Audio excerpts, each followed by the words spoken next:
The future seems to come at us faster and faster these days, especially within artificial intelligence. Today we're going to talk about some of the super trends that is going to impact the world we are going to live in 2050. With us today we have Lars Tvede, who is kind of an expert in Supertrends. If you don't know Lars Tvede, I'm going to give you a short introduction. Lars Tvede has written numerous best-selling books on Supertrends. He's a serial entrepreneur and he's a venture capitalist. Lars has also founded a new company called Supertrends.com, and he is here today to tell us a little bit more about Supertrends. Hi Daniel, it's a pleasure to be here and I look forward to our talk. Can you explain to us what a supertrend is and why we should be following the supertrends? A supertrend is something that is important and which evolves over time. So if you look at in our company Supertrends, we have the history of innovation. It goes back 3.3 million years. We have about 12,000 different innovations described and tagged to each other. So it's a super grid of different things that have been going on. And we can see that, of course, there are some events that are like a one-off. Something happened, there was nothing before it, nothing important comes after it. They are very rare. So the standard situation is that first somebody gets an idea. It's just an idea in somebody's head. They talk about it, they write about it, and then nothing happens. And then later, some other people, maybe the first people, they start working on it, experimentally on a lab scale and so on. And then later it becomes a product or a service, and then later it becomes mainstream. It kind of starts really filling its market potential. And we can see there's been development in this. So first, for physical products, you have a rule that you say 20 plus 20, which is from 20 years from the point where it begins to work on a laboratory scale until it becomes a product, and then another 20 years from it becomes a product until it starts really becoming a mainstream product, as far as there's basis for. On digital virtual products, it's not 20 plus 20, it's more like 2 plus 2. But we can also see that in both cases, the timeline actually get more compressed with a few exceptions. We can see another thing, the rule of 3, which is very often a new innovation is a combination of 3 previous innovations. Sometimes it's more, sometimes it's less, but very often 3. So we see that when we look at what our whole history of what stuff is tagged to. So in any case, a supertrends is something important that starts with somebody's idea. Somebody then starts working on it, then it gets refined, then it gets applied in the real world in some way. There are lots of these super trends. They tend to get bigger and bigger, and they tend to evolve faster and faster, and it tends to become more and more complicated to have an overview, because there's something called co-evolution. There's supertrends in one thing. A supertrend in one thing can impact a supertrend in another thing, which again depends on one and a third thing, and so on. So this is what we show visually, how all these things are combined. It seems clear that the supertrends will impact our lives even more in the future than they have in the past. So with that in mind, which supertrends do you think will have the biggest impact on our lives in 2050? Which supertrends will become big in the future until 2050? I think AI is the number one. AI is absolutely massive. With AI now, you have AutoGPT, for instance, which is connected to the internet, which has memory, so you can have a constant relationship with it, which goes to Hugging Face models, where there are more than 200,000 specially trained AI models. Recruit them, play them like a piano to solve a complex task. So this phenomenon is something that you can you can go into many legacy companies and then say, okay, if we didn't have all these employees, would we have these employees? And then in some cases you say, instead of having 200 employees, I think we'll have 7, and the rest can be automated completely with AI. AI is, what works now is generative AI, large language models, and people who don't work with it often indicate that they think it's more I than G, so it's more intelligence than generative. But when you work with it, you find out that it's actually, in many cases, it's more generative, meaning that it's got an imagination. You can ask it about stuff that doesn't exist, and then it creates something that didn't exist before. Very often, truly exceptional quality. So it's very big there. It's very big in decision support. So we have this phenomenon called Kentaur, which is a computer-assisted person. There have already been quite a lot of experiments comparing AI to people, and which increasingly show that it does stuff better than people, also better than people who think that this is not possible. But in many cases, what the clients really want is a combination. So you want to have an interface for the person, but you want to make sure that that person doesn't make mistakes, and that person has superhuman knowledge and insight and imagination, and AI can support that. So that's one thing. I think energy is a hot topic, of course, because of global warming. When we look at the innovation going on and expected in energy, what is coming, what is in the pipeline is absolutely amazing, and not everybody's fully aware of that. You have things that are simple like carbon capture, utilization and storage, which makes it possible to keep going with fossil fuels actually, and then you just capture the carbon and either use it for something really beneficial or you get rid of it in a sustainable way. You have a lot of different things going on in nuclear, so small nuclear reactors. You have thorium-based nuclear. You have nuclear fusion, and so nuclear fusion, the fuel you need for that is deuterium and tritium. And deuterium, we have absolutely endless amounts of that. Tritium can be made from lithium. And if you take 1 kilo of deuterium and tritium, or liter actually, 1 liter of deuterium and tritium, and use that for nuclear fusion, then you would get 12 million times as much energy out of that as similar as you would from a similar amount of coal, for instance. And it's safe, and the waste is helium, which is also safe. So really cool stuff coming out there. And a third area, I think, is healthcare. So healthcare will become extremely sophisticated. That you will be able to have medications made for you, based on your own genetic situation, your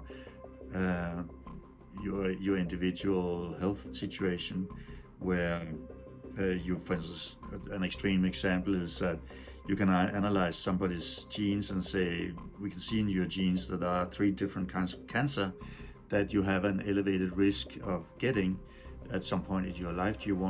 Would you like to have a vaccine against these? And then you get a vaccine that contains some of the proteins that would appear on those cancer cells if you ever get them. And that means that if you do get those cancers, you won't even notice, because your body will be ready for it and will deal with it straight away and kill those cells. So lots of other things, like the ability to simulate new medications in silico, so on computers, especially the combination of AI and then quantum computing, which is coming quite soon also, will be absolutely amazing. Also the personal AI, where AI is your personal guide. It knows you, it follows you, keeps your personal information and patterns confidential, works in terms of education, like your own personal cancer academy, in terms of lifestyle, like your own fitness coach, in terms of a life decision as your motivational speaker, as your psychologist, in terms of organizing your holiday, your relationship, everything, fixes everything.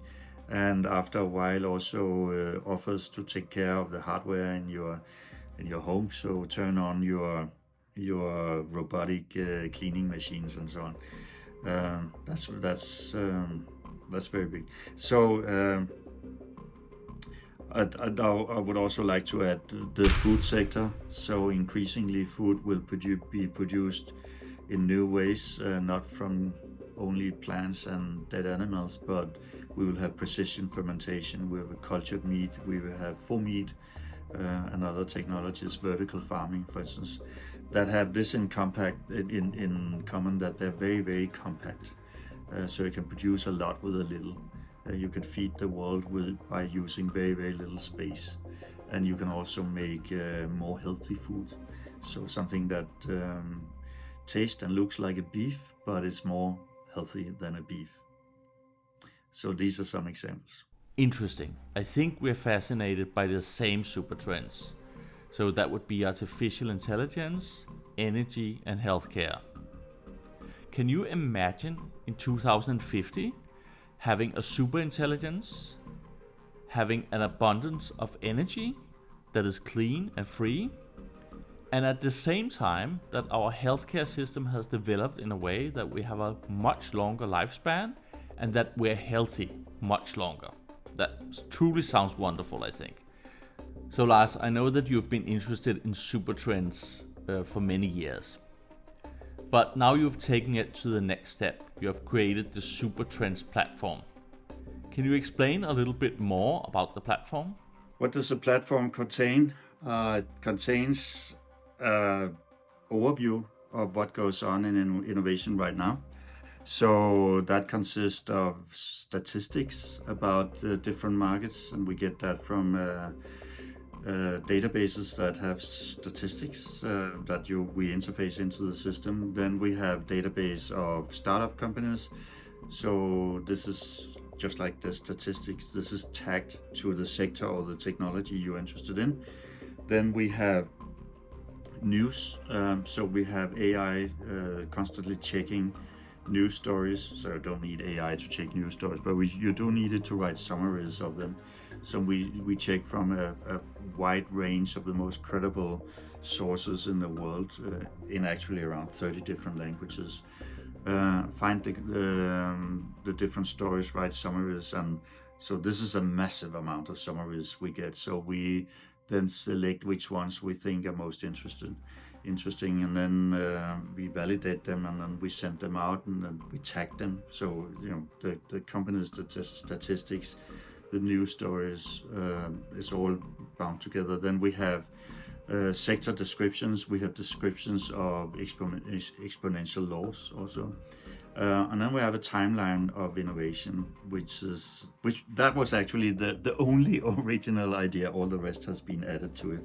But our timeline of innovation goes back in time, so we have tracked all human innovation and pre-human innovation. It goes 3.3 million years back. I think it's around 12,000 innovations we have there, which are described, and they are rated for importance, all of them. And then they're tagged, so we have absolutely enormous amounts of tags, linking it all together. Would you believe that the invention, the control of fire, is tagged to 15 different things? So it led to pottery, it led to this, that, and the. So that's how it is. So we have this massive grid of innovations that are tagged, and we simply roll it forward. So we roll it into the future, and then you can say, how can you do that? And the way we do it is actually quite interesting, because we do it with AI. So we look, since any super trend has a process, right? So first it's somebody's idea, then somebody starts to dabble around in the basic science and research labs, and and then somebody makes it into a product and then becomes a mainstream product, and then somebody patches stuff onto the product. So we know this because we have mapped it. We know exactly how it works. So we can see it's like the roots. We can see the roots, so we can see what's coming up. For instance, AI has been visible on our screen for more than 100 years. Many other things are visible, but there are no products yet. But we can see it's coming up. So then we go out with AI, and then we ask AI to do predictions for this. And then you might say AI can't do that. But AI today is generative AI. Generative means it's got imagination. And you know, some people still say, yeah, but AI cannot, you know, it's not creative, doesn't have intuition. When we work with it so much, we use it all the time. I would say that to me, in my opinion, I value more the generative than the intelligence. I value more its imagination than its knowledge. So in any case, so we go out now and ask an AI model, okay, so can you come up with up to 50 predictions for some sector or some technology? Then it brings a list, then we ask, okay, can you tell me when you think this will happen? Then it puts years on, and then we take another AI model, and then you say, okay, look at these ones, and tell us for every year that is predicted for a future breakthrough, can you argue for whether that year is realistic? Is it too early or too late? And then it goes and finds sources and it argues, and then it tells us, yeah, it seems about right, or no, I think it will come 2 years later or 5 years later, or in some cases it says it's already there. So we correct the list until we think it cannot get any better with the process we're doing here. Then we find our system looks at social media and published literature and so on, and finds the leading experts in the world on different subjects and suggests who we should talk with. Then we go to these experts, different sectors, and then say, we can see you're really, really influential, important person here. Would you like to be a Supertrends forecaster or expert? And then they say, yeah, I would like to do that. Then we send them the list, and then we say, this is what AI did for you. Can you edit this? Is there something you want to delete? Is there something you want to add? Do you agree with the years? Do you want to change the years? So we get back an edited list, and that becomes part of our whole forecasting grid. And so we have, as I speak here now, we have about 3,000 different forecasts for everything from deep technology to the future of cocktails even, or pet tech and whatnot.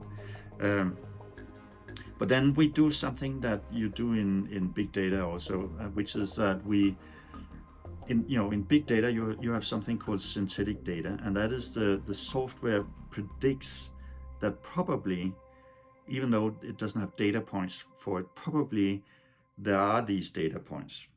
We just haven't collected them. It's like also what statistics can do, right? So, but it is more sophisticated, more multi-layered. So it predicts that. So what we do is that we take predictions from different sectors, and then we show it to AI, and then we say, okay, you can see all these predictions from this sector, you can see all these predictions from that sector.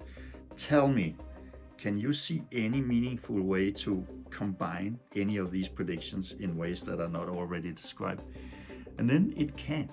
And then, we apply some common sense, but then and sometimes it says, actually, somebody has combined those two things. For instance, we did one with pet tech, the technology for animals, for pets, and dating technology. And then came out and said, yeah, we can do dating services like a Tinder for parrots. And I thought, what? Turned out somebody had already developed it. and the parents liked it. Parents liked it, so they can tap each other and then they sit and chat because they're quite bright and they're bored in their cages and so on. So we're filling in the gaps, and so we're creating this living creative map of where the world is going, and it's mind-blowing to see what is coming up. And in my entire life I've never had this where I can see what everybody are working with, and sometimes I laugh. It's so funny what people come up with, but I also get amazed and I get happy on behalf of mankind, because you can list a lot of problems and be very negative about the future, but if you look at what people are actually working on, you can see that we are on top of it. It's unbelievable, which is what is on the pipeline. Thank you, Lars. I think it's great that you have such a positive view on the next 30 years of innovation. There are probably few people other than you that have a broader view of the innovation that's going on in the world, so that really means something. So going back to the Future Trends platform, who is actually the target audience for the platform? Are we talking individuals? Are we talking board members? Are we talking big or small companies? Who is this for? When I do something, when I've started companies, I always had myself in mind as a client. I wanted to make stuff that I would want to have myself. And I've been in finance. I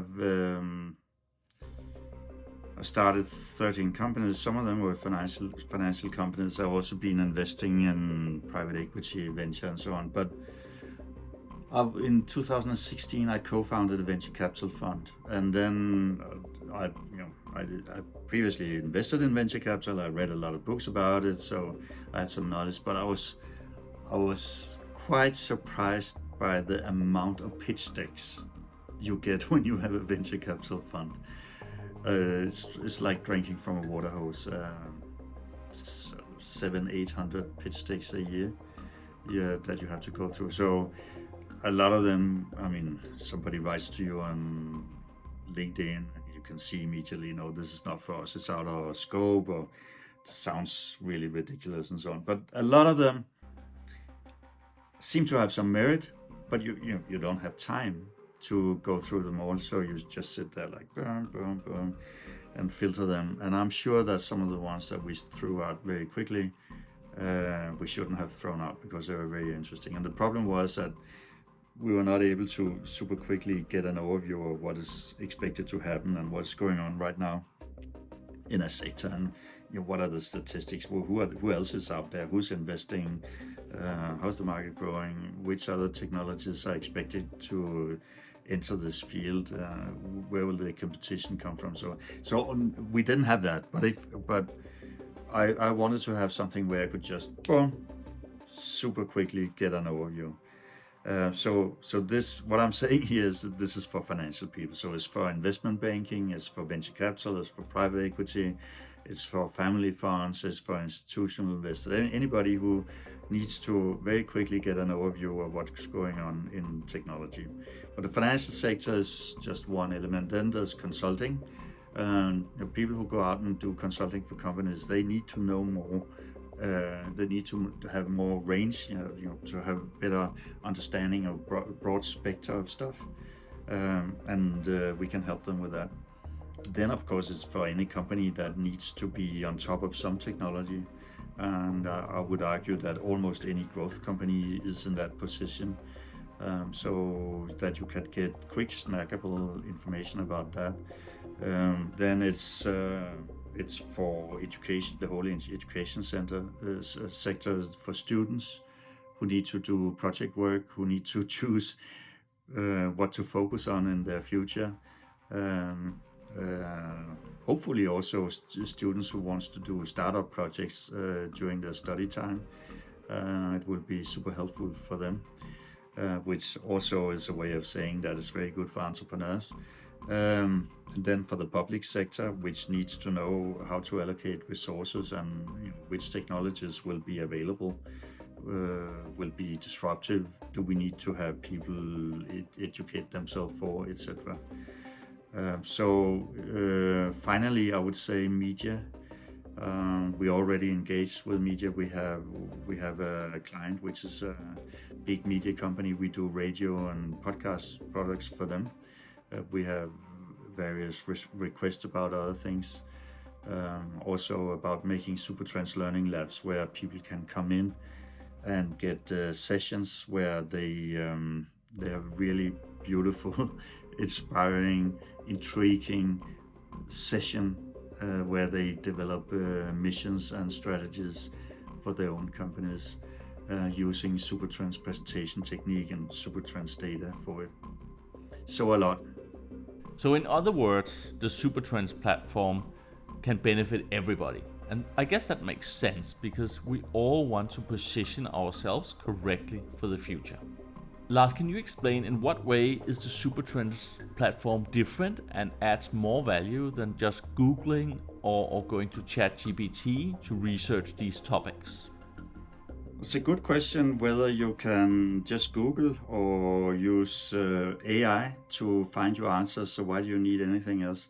My first answer to that is that we do this at scale non-stop. So we do thousands and thousands of AI researchers to fill up our database. But we combine that with structured information that has already been validated by service providers. So for instance, our list of startups is not any random startups. It's the most qualified startups, the ones that are getting money from serious investors. Our predictions for the future are validated by some of the world's leading experts within their fields.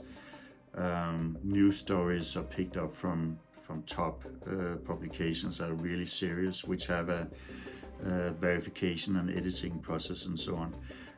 Very important thing is that we tag everything. We have a taxonomy with 125 key tags that we use, and that means that it's very easy to find out how different things relate to each other. So again, in terms of AI, we do thousands and thousands of AI processes all the time to create this information. So it takes really AI at scale combined with the personal touch from experts who work with the stuff to find out what really works. And just an example, from book publishing, if you do an AI search on predictions for the future books, it just comes out with a lot that, okay, so you open a book and this is like a three-dimensional multimedia show that you'll get. But then if you talk with book publishers, they say, this has been tried many times. People don't like it.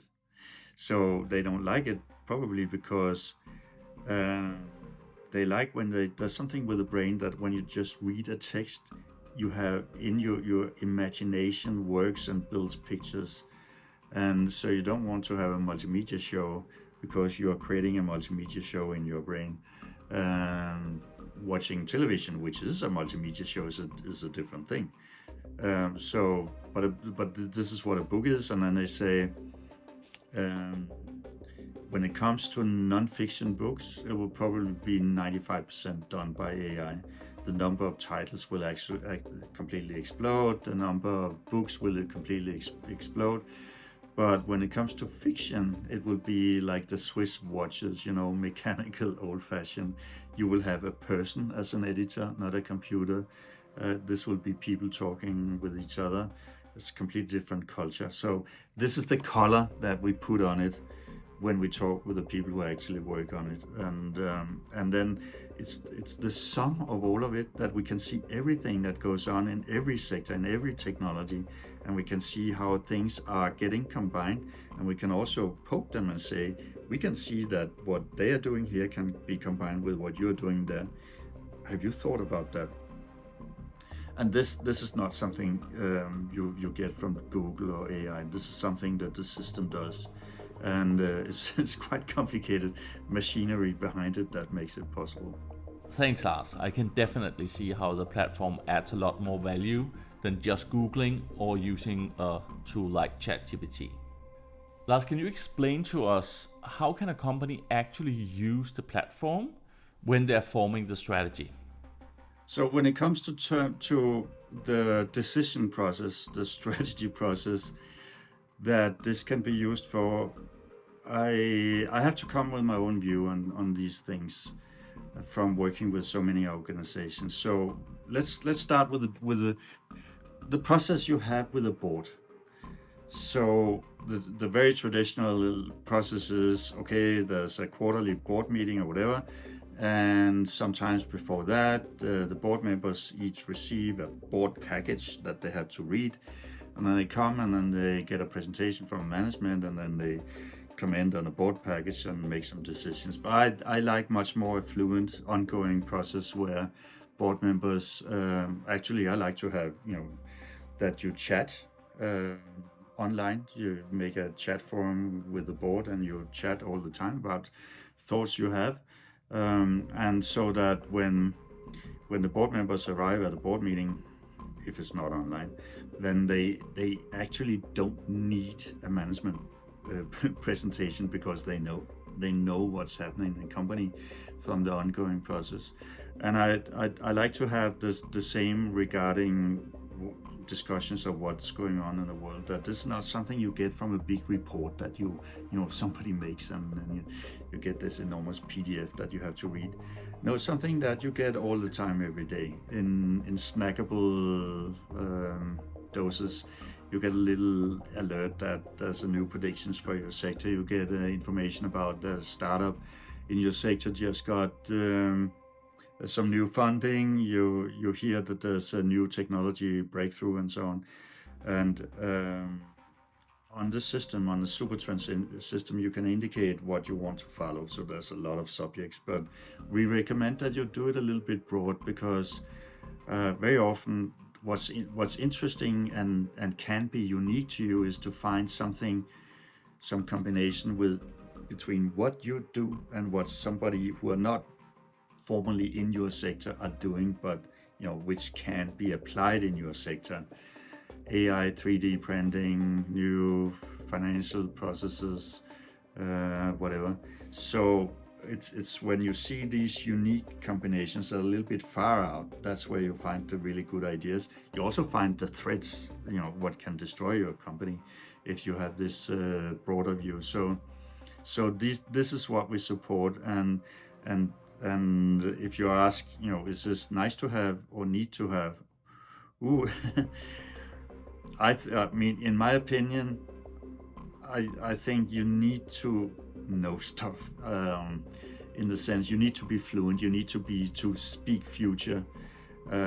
Sometimes I've discovered that I didn't know stuff I ought to know, and I've kind of learned from that. I remember once I was on a sailing trip with a friend. He was the CEO of a bank, and then we talked about the future of energy. And then he says, yeah, there's also thorium. And then I was like, what? And I said, you haven't heard of thorium? So then he explained me that in the 1960s, somebody had experimented with using thorium for making nuclear power, and it was very efficient, but it was dumped for stupid reasons. And then, so I Googled it and I found out about thorium. But it annoyed me that I didn't know already. And later in my career, I spoke with somebody who was in charge of investing for a very substantial energy fund. So I asked him, what do you think about thorium? And he was like, what? So I think you have an enormous advantage in life, in business, in your career, on behalf of society, on behalf of your company, whatever it is, if you're fluent in technology, if you are in the know about stuff that is happening, and also about the most likely future. I know that you cannot know for sure what the future will bring, but you can know a lot more than nothing. And there are many ways to do that. You ask AI to scan the whole world for what has been said and predicted. You ask experts about what they think. You use AI to try to find combinations that haven't been seen by anybody. You take exponential laws and just roll in forward and say, okay, so we have 3 different exponential laws impacting the technologies that we use, where will those laws be in 1, 2, 3, 4, 5, 6 years? And what does that mean? What if they do what we can predict, what will be possible? And then we look at what the experts predict will be doable at that time, and then you can check, does that jive with the exponential law? Is one of them wrong? Or does that coincide? So does it make sense? Oh, it makes sense. So we better do something about it. So in that sense, for me, the way I think it's neat to know. And I did it. I made Supertrends because I didn't have it and I wanted it. So it is for me at least. Thank you, Lars. That makes a lot of sense. I guess it's a little bit like driving a car. When you are selecting the strategy for a company, you would want to see the road ahead as clearly as possible. You want to see it clearly, but you also want to see quite far. And here I can see how the Supertrend platform can help the companies both see clearly and far into the future. Okay, so now that we understand the use case a little bit better, could you share some of your visions for the Supertrends platform in the future? What is my vision for Supertrends? It's big. Okay, so the first thing is, if I look at the Supertrends, if I actually look at the predictions in our system, then I can see that personal AI is one of the most intriguing growth areas, and it's coming very quickly. So just very quickly about personal AI. So personal AI is an AI that works for you, that remembers everything you've ever done with it, keeps it confidential like a good doctor would, and can guide you on anything. So personal AI can be your Khan Academy when it comes to education, starting from the first school day in school. The people, I saw a TED talk about this, and the speaker, he said, when somebody says they had a good time in school, they very often say, because I had a teacher who understood me. That actually happened to me.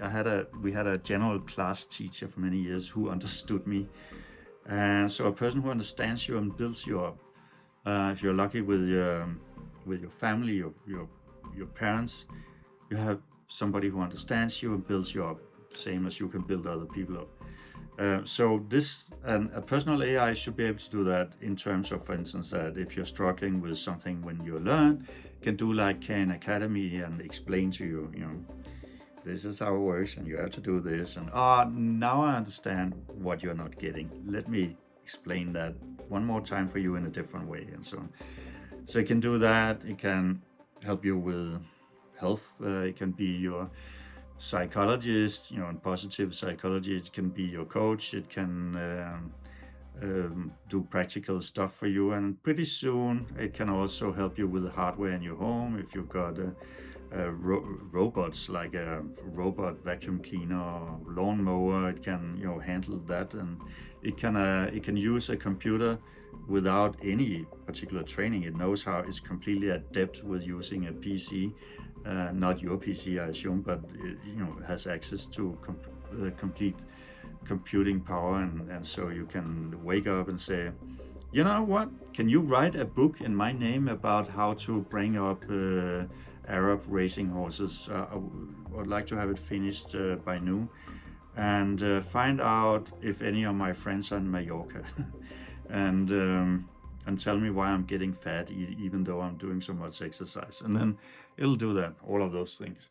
Okay, so I want Supertrends to be personal AI for innovation and technology, so that it tells you everything you need to know in any format you want, including voice, including something that feels like a personalized podcast, but where you can interrupt the podcast and ask a question. So if it says, Nvidia has come out with this amazing chips, and then you can say, well, wait a minute, what does that mean for Intel? And then it will explain that and so on.